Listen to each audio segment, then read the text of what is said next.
guys, thanks for stopping by. Welcome to ASMR.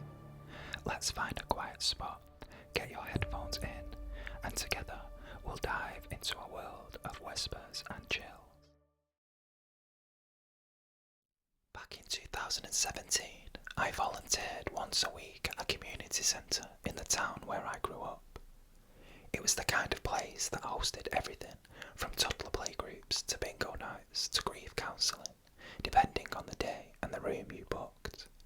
Quiet, run down, but harmless. I signed up mostly to keep my evenings structured, helped set up chairs, cleared away after events, made tea if needed. This story happened on a Tuesday night. There was a neighbourhood watch meeting scheduled, but at the last minute it was cancelled. I didn't know that until I showed up and found the car park completely empty. Inside, the main room lights were on, but no one else was there. I called the coordinator. She told me the meeting had been pulled last minute because the guest speaker had COVID and apologised for not reaching out sooner. She said I could just head home, but since I was already there, I figured I'd make a quick round, check everything was locked up properly, and switch off the lights before leaving. That was the plan. The building had this odd layout, 3 long corridors that branched out like a capital E shape. The front office, kitchen, and main hall were all in the centre spine, while each wing had smaller rooms used for therapy, music lessons, or storage. I started at the west wing, flicking off lights and locking the side door. That part of the building was always cold, bad insulation, but it was still kind of peaceful. No sounds except the soft buzz of the old overhead lights and the creak of the floorboards. Then I got to the east wing, and the atmosphere shifted. I don't know how else to describe it, except it felt occupied. The east wing had 3 rooms.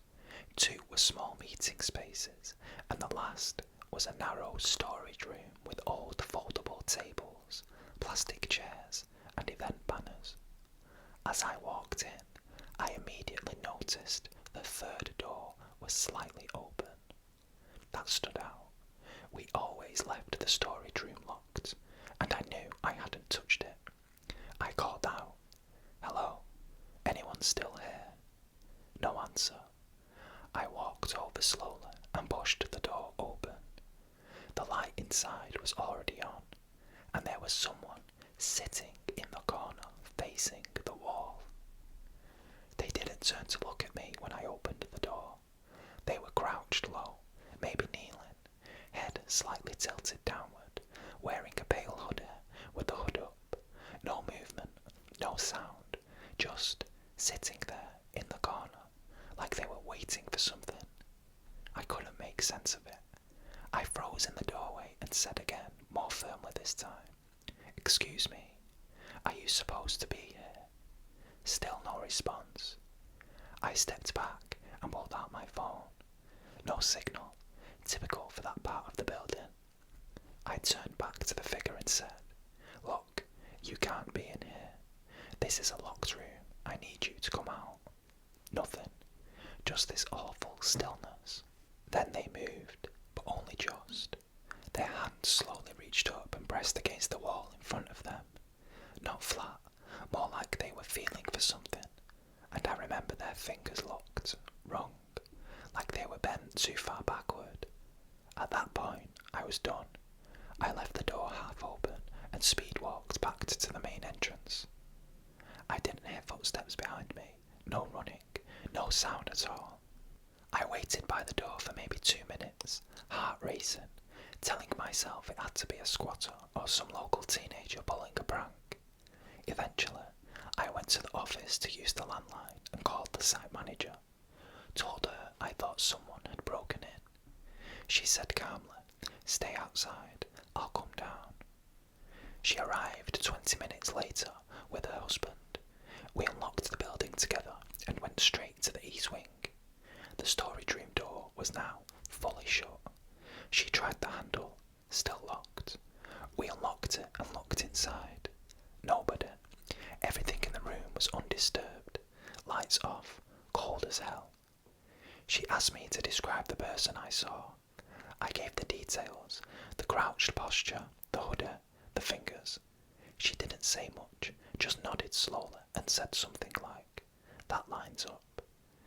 When I asked what she meant, she said quietly, "We've had people say they've seen someone in that room before, always in the corner, never turns around." Apparently, the community centre used to be a church hall.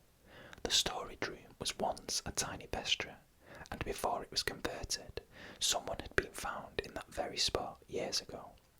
They'd passed away, sitting upright against the wall.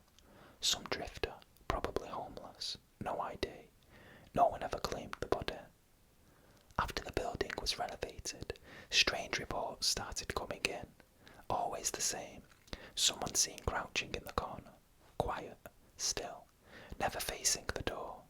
Some staff believed it, others laughed it off, but she said every person who reported seeing it described the fingers, bent too far back. I didn't finish my volunteer shift after that night. I made excuses, said work had picked up, thanked them for the opportunity, but I've never been back inside that building, and I still have no idea what I actually saw. A memory stuck on repeat, or something that still hasn't realised it's not supposed to be there. I walk to work, always have. It's about a 25-minute route from my flat to the office, straight down 3 main roads, then I cut through the park near the library. I leave at the same time every morning, usually around 7:40. Enough time to grab a coffee on the way and settle in before the day begins. I've always liked the routine of it, the rhythm, the predictability, but that's exactly what made it easier for him. The first time I noticed him, he was sitting at the bus stop near the laundromat. Nothing strange, head down, earbuds in, wearing a brown coat. Looked like he was waiting for the 38. Except, I passed that stop at the same time every single day, and he was there again the next day. Same coat, same posture, still not weird. Until I saw him again, not at the bus stop, but sitting on a bench outside the convenience store 4 blocks down. Same coat, same earbuds, same time. For a few days, I convinced myself he must live nearby. Maybe just on a similar schedule, nothing more to it. But then he started appearing in different places along my route. Always around the same time, always in that coat, never once looking at me directly. One morning, he was seated on the library steps. The next, standing just inside the park path, hands in his pockets, facing away. And each time, just as I passed, he'd move. Not toward me, not fast, just enough to let me know he wasn't stationary, like a piece on a board, repositioning. I stopped for a coffee at a different place one morning, trying to throw off the pattern. When I came out, I spotted him across the street, standing by a delivery van, pretending to check his phone. He didn't look up, didn't cross, just stood there, watching without watching. I decided I wasn't imagining it when I noticed he'd never once taken the bus, not even pretended to. I mentioned it to a co-worker during lunch one day. She laughed it off at first, said I probably had a secret admirer. But when I described his face, his stillness, her expression changed. She told me to switch up my route, so I did. I started walking down different streets, left earlier one morning, then later the next, but he always seemed to catch up. Never directly behind me, never close enough to confront, just always present, lingering at the edge of my vision. One day, I got smart. I left home at the usual time, but instead of walking to work, I crossed the street and sat on a bench where I could see the path I usually took. 10 minutes passed. Then I saw him. He came up the street like clockwork, looking around, not searching exactly, but checking. Not for traffic, for me. When he didn't see me, he stopped, pulled something from his coat, a small notebook. He flipped through it, paused, then wrote something down. That's when I called the police. I gave them a full description. They said they'd look into it, but unless he was harassing or threatening me, there wasn't much they could do. They offered to send a patrol through the neighbourhood for a few days, and that was it. I didn't see him for the rest of that week. Then, on Monday, I got a note. It was left in my mailbox. No envelope, just a folded piece of lined paper. In neat handwriting, it read, "It's hard to find you when you keep changing the game. Let's keep things consistent again." There was no name, no signature. I didn't go to work the next day, or the day after. Instead, I stayed inside and watched the street through my window. At 7:42 a.m, he walked by.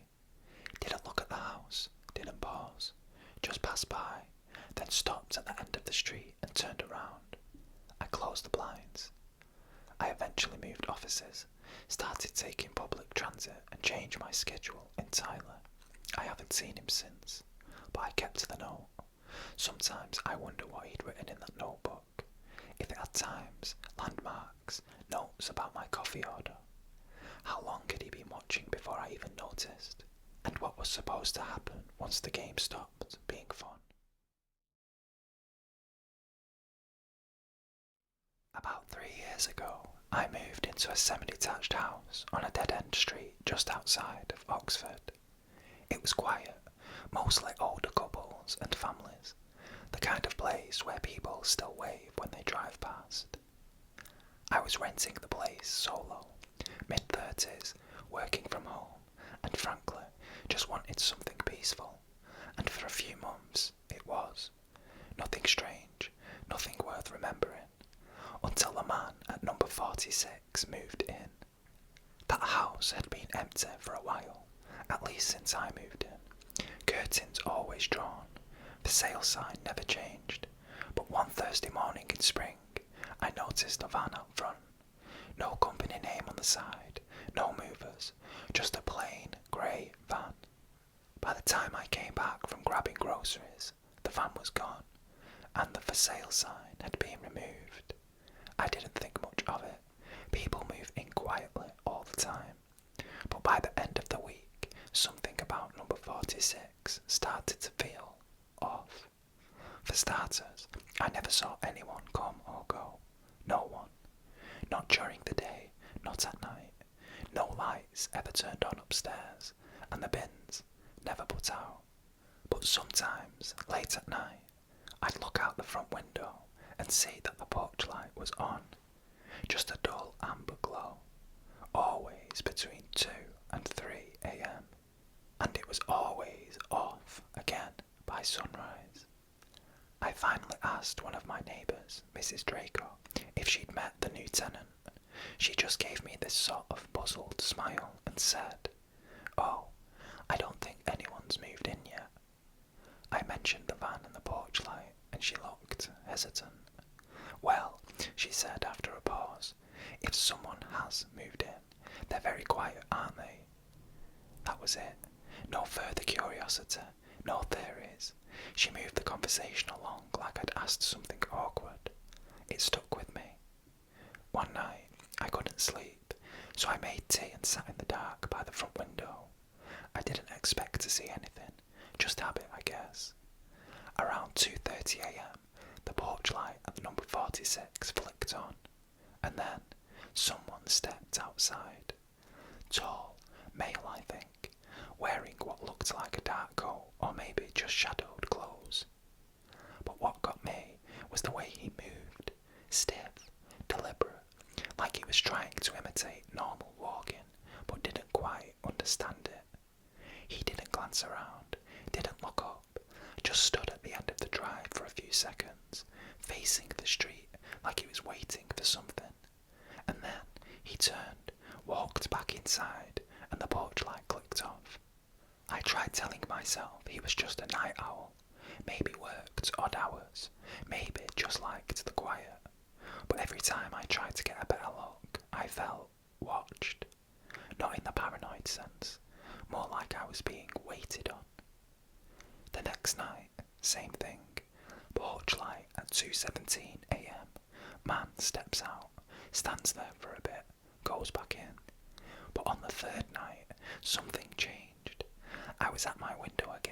lights off, cup of tea half full, when I noticed the figure standing at the end of his driveway.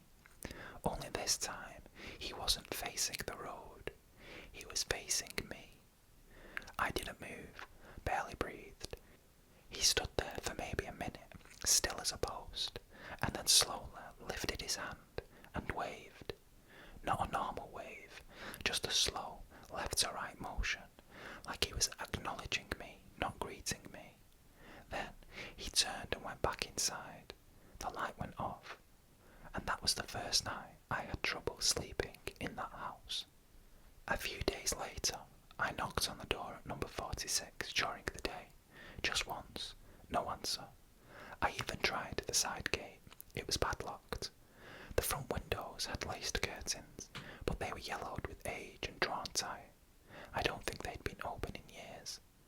I left a note, something casual. "Hi, I live next door, just saying hello." But I never got a reply. That night, there was no porch light, and the night after that the same. But just when I started to feel like I'd imagined the whole thing, I noticed something else, something subtle. Whenever I walked past number 46 during the day or evening, I got this low, humming feeling in my head, like pressure, like the silence around the house was too deep. I don't even know how to describe it, just that, in your bones, you knew no one normal lived there. About 2 weeks later, I looked out my window around 2:30 a.m. The porch light was on again, but the man wasn't on the steps. He was standing in the middle of the road, dead centre, facing my house. I didn't move. He didn't wave this time. He just tilted his head slightly, like he was studying the house. And then he turned and walked back to number 46. The next day, I called the council, asked if they'd had any record of a new resident or if the house was still listed as empty. They told me it had been taken off the register 6 months ago and was marked as inactive, whatever that means. I've stopped looking out the window at night, and I keep my curtains drawn tight after dark, because sometimes, even now, I still hear the front gate at number 46 creak open, and I just know, if I look out at the wrong moment, he'll be there again, closer than before. 3 years ago, I stayed with my cousin Eric for a few weeks after getting laid off.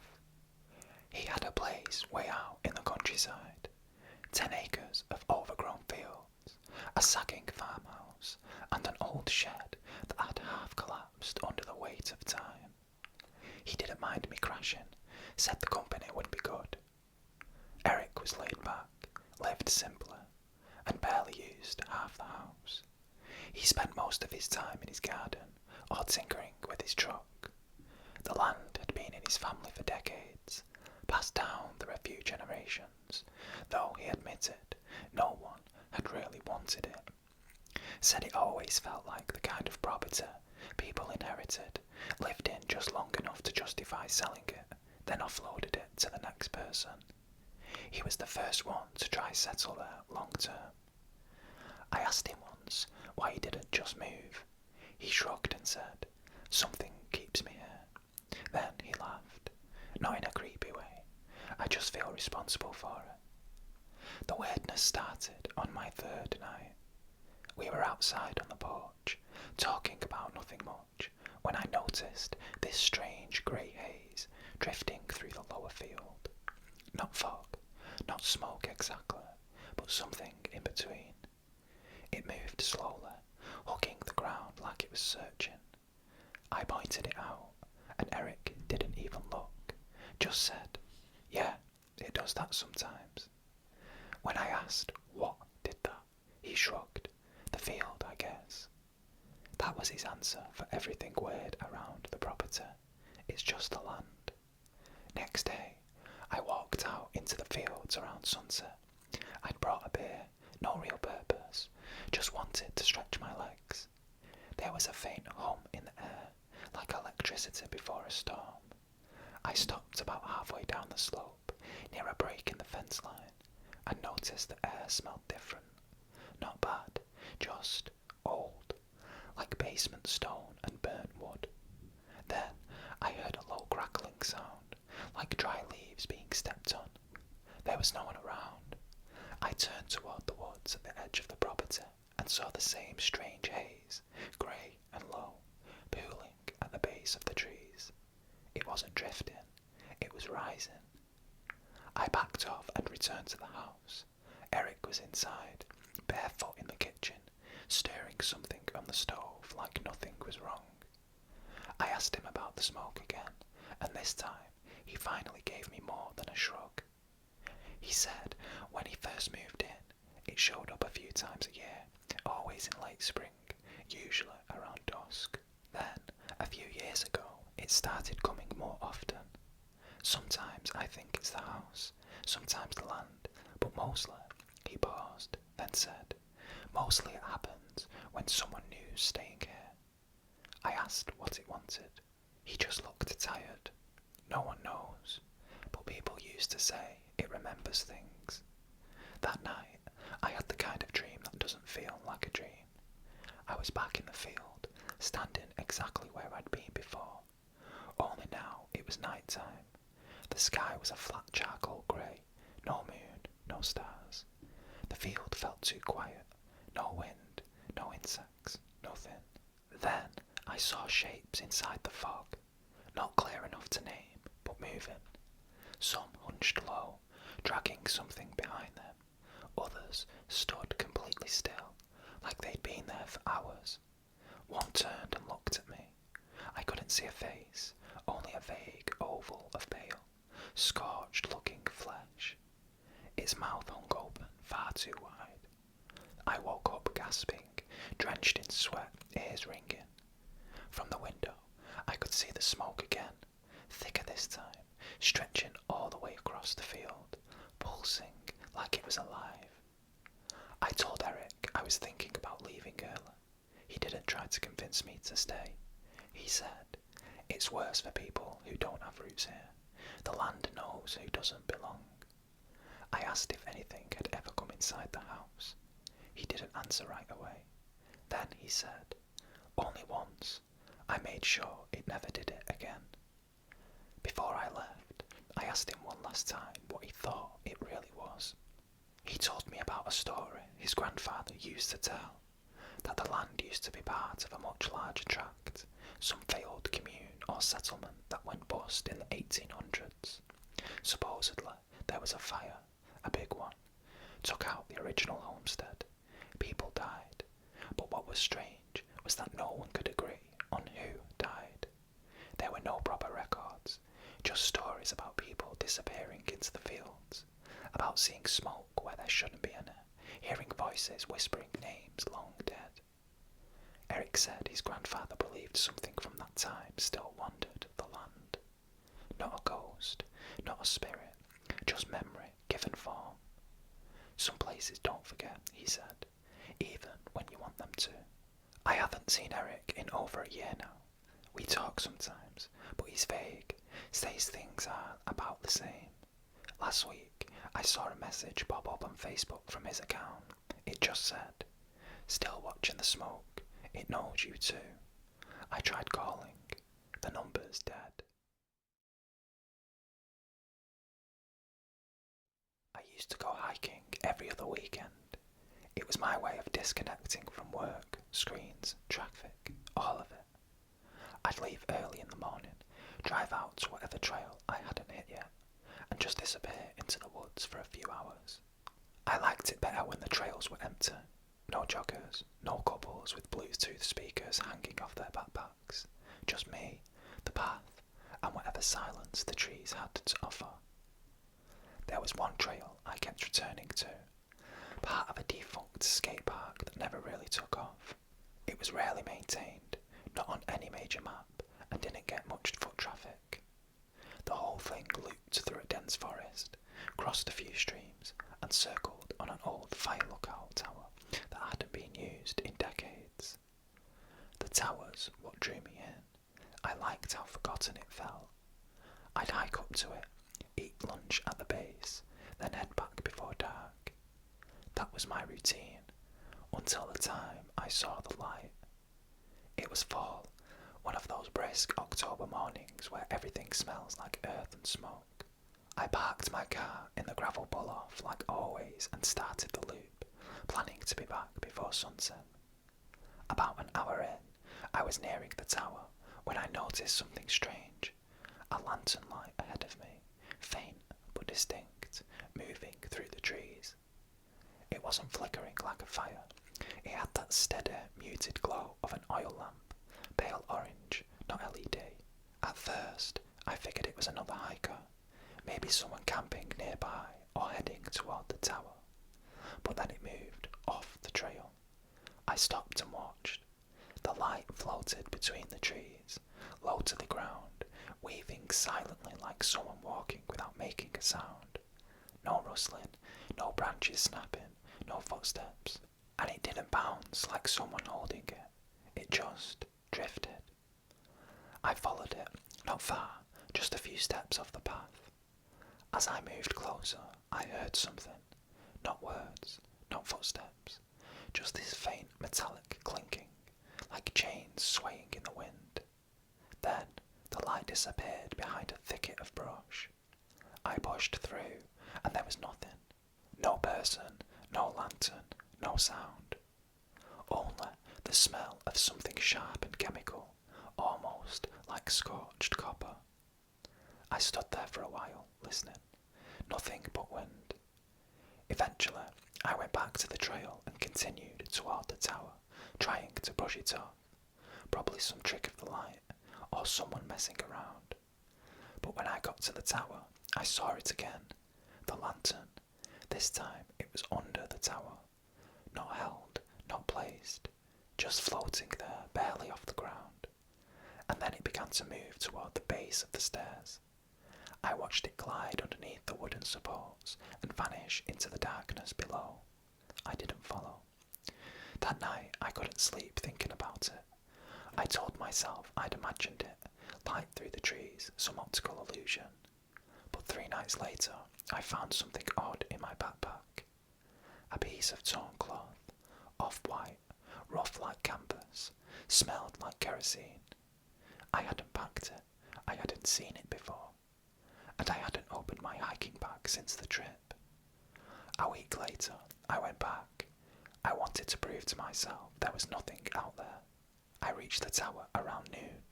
Everything was normal, until I looked up at the tower's top platform and saw a shape leaning over the railing. Not a person, not fully. It was just an outline, a vague figure, hunched and motionless, watching. And below, at the base, the same lantern glow. No footsteps, no voices, just the sound of the wind hissing through the trees and the soft clink of chain. I didn't stay. When I got back to my car, there was something tucked under the windshield wiper. Another piece of cloth, folded neatly this time. And a match, not a box, just one old wooden match. I haven't gone back, but every now and then I find the smell of scorched kerosene hanging in the air around my porch, just for a second, right before the wind shifts. I live on a quiet street on the edge of town. Nothing fancy. It's the kind of place where people mow their lawns on Saturdays. Kids ride their bikes in circles, and your neighbours know your dog's name before they know yours. We've got one entrance road, a few dozen homes, and no through traffic, which makes it very noticeable when a stranger shows up. That's why, the first time I saw the man, I assumed he was lost. It was a Wednesday morning, around 9:30. I was off work that day and happened to be out front, tracking my bin back from the curb, when I noticed a guy standing across the street, facing me. He wasn't doing anything, just standing there. Wearing a grey coat, hands folded neatly in front of him, like he was waiting for a bus that wasn't coming. He didn't wave, didn't move, he just watched. After a minute or so, I looked down to check my phone, maybe 10 seconds max. When I looked back up, he was gone. No car sounds, no footsteps, just gone. It weirded me out, but I figured maybe he'd walked behind one of the houses or cut through a side yard. Still, the whole thing stuck in my head.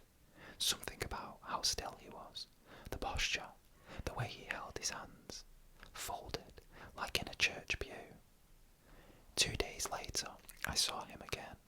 Same coat, same folded hands. This time, he was standing near the stop sign at the corner, facing the street, not doing anything, just standing there. I stared at him from the living room window for what must have been 5 minutes. He never moved, not a twitch. Then I blinked, and he was closer, not dramatically, just enough to notice, like he'd taken a step without me seeing it. That was the moment I realised I hadn't seen him blink once, not even once. I went outside with the intentions of confronting him, but by the time I got to the end of the driveway, he was gone again. I walked around the corner, checked both ends of the street, nothing. No car pulling away, no footsteps, no rustle of clothes or breath in the air. I stood out there for another 10 minutes, trying to shake this crawling feeling that had started working its way down my spine. You know that sensation you get when you realise someone's been watching you for a while, really watching, and you just hadn't noticed yet. That's exactly what it felt like. I talked to a couple of my neighbours later that afternoon, casual, asked if they'd seen anything strange around. They said no. One of them joked that maybe it was a solicitor or a Jehovah's Witness or one of those travelling survey takers, but they hadn't had anyone knock recently. Nobody had. That night, I locked every window, double-checked the doors. I even covered the peephole with a bit of tape. At around 2 a.m, I woke up from a dead sleep. No reason, no dream, just awake. The room was completely still. Not cold, not hot, just off. It took me a second to notice the light from the street lamp was partially blocked. Something outside was interrupting the glow coming through the blinds. I sat up. There was a figure standing at the edge of my yard. Even from the bedroom window, I could tell it was him. Same coat, same posture, same folded hands. I watched for as long as I could before fear got the better of me, and I moved to call someone. But as soon as I turned away from the window, there was a knock at the back door. 3 soft taps, not loud, just deliberate.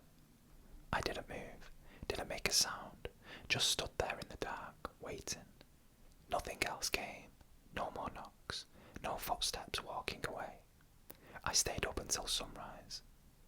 When I checked the backyard the next morning, there were no footprints, no signs of movement in the grass, nothing.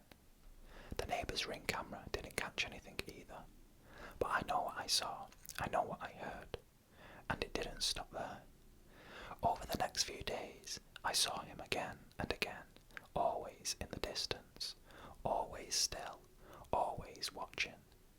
I'd catch a glimpse of him in the reflection of a window, across the parking lot at the grocery store, standing at the edge of the park during my evening walk, never moving, never looking away, always with his hands folded. Then, one night, he wasn't there, nor the next night, or the one after that. I almost convinced myself it was over, until I got a letter in my mailbox. No return address, no stamp, just a folded sheet of lined paper. There was no writing on it, but when I unfolded it, I realised it had been creased 3 times, folded precisely, neatly, and the faint outline of 2 handprints was pressed into the paper. They were too long, too thin, and the fingers were folded together. My uncle owned a stretch of land out in Nebraska, mostly flat, mostly empty, just fields and fence posts and the occasional shed that hadn't collapsed yet. It wasn't even an active farm anymore, just acres and acres of prairie grass and silence. He let me stay there one summer while I was trying to figure my life out. I was 27, burned out from a job I hated, and needed space to think. The house was old but clean, stocked with food, and had no neighbours for miles. Perfect, right? except for the field behind the barn. There was something wrong with it. The grass back there was always taller than anywhere else, taller than my head, even in late summer. It moved oddly too, not just with the wind, but in these strange ripples like something swimming through it. I figured it was animals, deer, maybe coyotes, but I never saw any tracks, no prints, no scat, just flattened patches in odd shapes and places that didn't make sense. And the barn cat, friendly little thing named Pickle, refused to go near that side of the property. One evening, around 8 p.m, I stepped out back to smoke and saw the grass moving again. Not in one spot either, all over. Waves pulsing outward from the centre of the field, like something was stirring beneath it. The kind of motion you see when a snake moves under a blanket. Then it stopped instantly, like someone hit pause. I didn't stay out there long after that. Later that week, I heard it for the first time. I'd left the windows open to catch the breeze and was reading in bed when I caught a faint sound, like whispering. Not voices, not words, just the shape of speech. It drifted in from the open window at the back of the house, the one that faced the field. I turned off the lamp and listened. The whispering continued, soft, rhythmic. Then I heard something else, a single low exhale, long and dry, like someone trying to clear their throat. I stayed in a hotel the next 2 nights. When I came back, I found the screen on that window bent inward, like someone had pressed against it with both hands. There were no footprints, no broken latch, just grass clippings on the There were no footprints, no broken latch, just grass clippings on the sill. I called my uncle. He sounded tired, not surprised, just resigned. "You're seeing it, huh?" he said. "Took longer than I expected." I asked what he meant. He sighed and told me to go into the basement and find an old tin box behind the boiler. Inside were 3 things: a photo, a cassette tape, and a book. The photo showed the house, my uncle as a boy standing in front of it, next to a scarecrow. Except it wasn't a scarecrow. It was too tall, its arms hung too low, almost to the ground, its face wrapped in cloth, like gauze soaked in something dark, and its feet weren't touching the ground. The tape was just static until about 5 minutes in. Then came that whispering, clearer now, layered, like multiple voices speaking over each other, just slightly out of sync. Then a name. I won't write it here, I've never said it out loud, but I recognised the syllables. It matched the shape of the whispers I'd heard through the window. I asked my uncle what it was. He told me not to say it, not even in my head. He said the field used to belong to someone else a long time ago, before property lines, before roads. He said the thing in the grass doesn't like being forgotten. That night, I heard footsteps in the hallway, slow, bare, dragging. I didn't move. They stopped outside my bedroom door. Then, the knob turned, just a little, just enough to make it click, but the door stayed closed. I locked it after that. The next morning, I left. I didn't say bye, I just packed up my stuff. As I was pulling away, I glanced in the rearview mirror and saw something at the edge of the grass, tall, narrow, wrapped in gauze, and still. Not waving, not watching, just waiting.